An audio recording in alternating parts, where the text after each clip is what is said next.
I was saying that I feel like people probably already see us as the grumpy Muppets who don't really add much. I don't think that's just sit true around at all. we just sit around and make little comments and stuff, and you're gonna come in here with your little sour attitude, and you're gonna look I don't like, have a sour attitude. I'm tired. Also, I don't think that people think that we're grumpy. People might think you're grumpy. people think you're old. They don't think that. You're older than me. Yeah, no, but I was just thinking about how you were talking earlier about old people.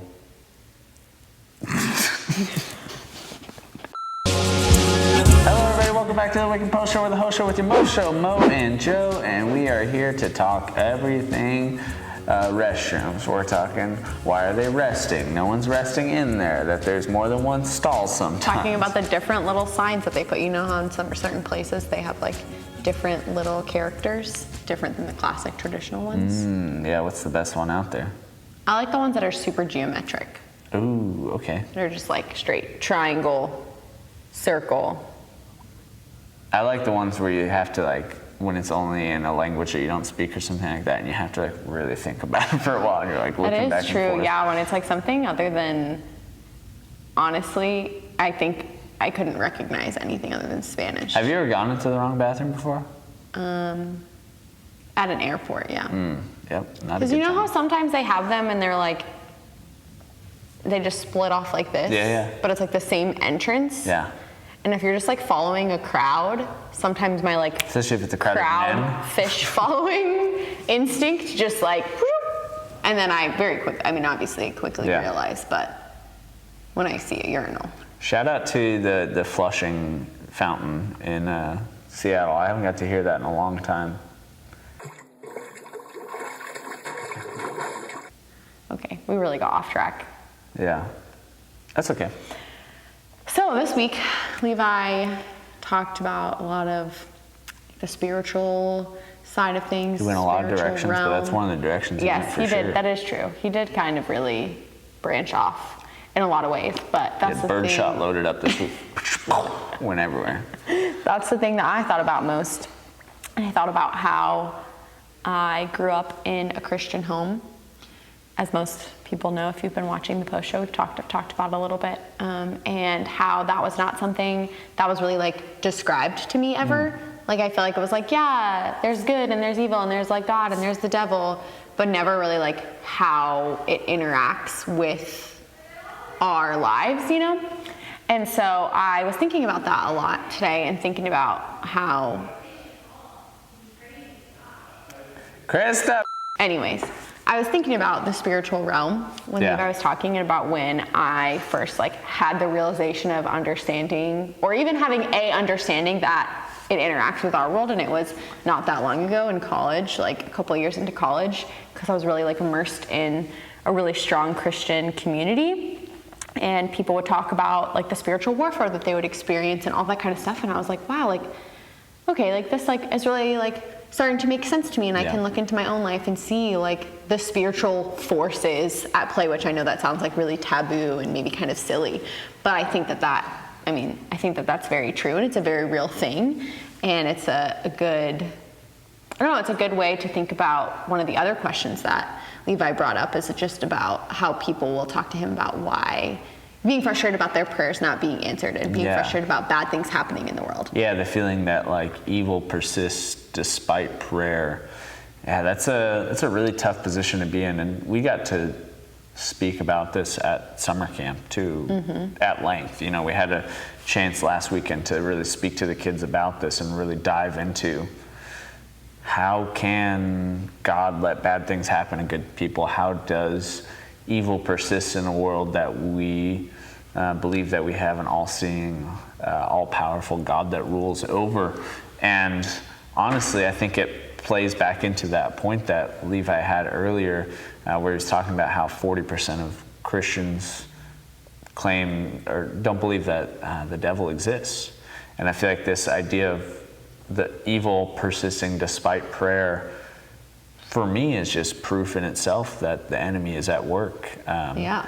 That there are more forces at play, like we spoke about when we were outside, like not only is like the Lord's will at play, but like our will is at play, the enemy's will is at play, which is why it's so important for us to pray like the Lord's Prayer says, like we're praying for the Lord's will to be done on earth. We're asking for the Lord to intercede and to place his will upon us and for us to be pawns within his will. And for us also to be able to fight back against what is our sinful human nature. Yeah. That is innate in all of us because of the fall and because of God allowing us to have free will. Yeah, maybe we'll clip this, but I want to ask you, do you feel like you have seen, like Levi gave a really powerful example of seeing like what he chalked up to a demonic force in reality? Have you felt like you've stepped close to that before? Do you think you've seen or experienced that? I don't think I have to that level personally, but I do have a couple of friends from college who I felt like were very in touch with the spiritual side of things. Not only, and I feel like it comes hand in hand, they were very in touch with the Holy Spirit and were very in tune to when the Holy Spirit was moving, but on top of that would share about experiences where they felt like they could feel the devil moving. Yeah, and I feel like that's, the closer you get to Christ, the more you start to look like him, the more you're probably going to be under attack, the more the enemy is going to be moving against you, because forces of the Lord on the planet are to be feared by the enemy, I think neither of us are good enough to have experienced. No, I feel like I've got to see it take hold a couple times, and I'm not going to shame anyone or bring anything up, but it's a powerful thing that beckons you to step closer to the Father when you get to experience it. It's that responsive fear, like Levi probably experienced when he had sleep paralysis. Levi, look it up. I think he had sleep paralysis. It's a scary thing. Have you had it before? Yes. I actually had it relatively recently with my dream that I told you about with the bunny. Oh yeah, your future husband, he experienced it quite a bit. I've had the experience. It's a terrible thing. But one of the things that's most interesting about sleep paralysis is you do a little bit of research into it. People claim a lot that they see the same exact enemy within those, that the same exact demons are showing up in people all around the world when they're experiencing sleep paralysis. I don't know if there's anything to that. Maybe it's just a weird biometric thing that's happening within your body, but it's a little creepy the closer you get to it. And it's our choice to respond. But I believe that the correct action is to take those and lean closer to the Father in those experiences. Yeah, definitely. Well, I feel like I kind of hijacked with what I thought about Levi's sermon for this entire conversation. What was one thing that you felt like stuck out to you? Yeah, we touched on quite a bit, but one thing that, and I think this is moving towards our practical application, but one thing that I've been working on personally within myself that when I have issues or like things that I'm working on, it makes me super conscious of them when I see them, like those things in others. And one of the things that I've been working on a lot for a long time now is replacing the term homeless person in my vocabulary with instead a person who's experiencing homelessness. And it's a subtle shift, but the heart behind it is that there's a permanency to like labeling someone with the idea of them being homeless. And there's a lot of negative connotation that comes along with that word.